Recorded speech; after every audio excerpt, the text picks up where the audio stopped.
ఎందుకొచ్చావో మర్చిపోయావు. కడుపులో ఉండగా ఏ ప్రమాణం చేశావో మర్చిపోయావు. ఎన్ని కోట్ల జన్మల నుంచి ఇలా తిరుగుతున్నావో మర్చిపోయావు. మళ్ళీ నా వాళ్ళు 4 రూపాయలు సంపాదించాలని మళ్ళీ పట్టుకుని బయలుదేరావు. ఇంత సంపాదించి నువ్వు పట్టుకెళ్లేదేముందో చూపించు.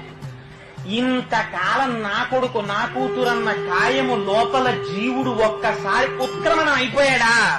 ఆ కొడుకొచ్చి నిలబడ్డా, కోడలొచ్చి నిలబడ్డా, కూతురొచ్చి నిలబడ్డా ఏమర్రా రెప్ప వెయ్యదు, మాట వినదు.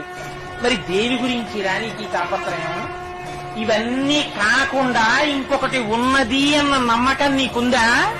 నీ ఊపిరి తీయిస్తున్నవాడెవరు? నువ్వు తిన్న అన్నాన్ని జీర్ణం చేస్తున్నవాడెవరు? నీ కంటికి చూపుగా నిలబడి చూపిస్తున్నవాడెవడు?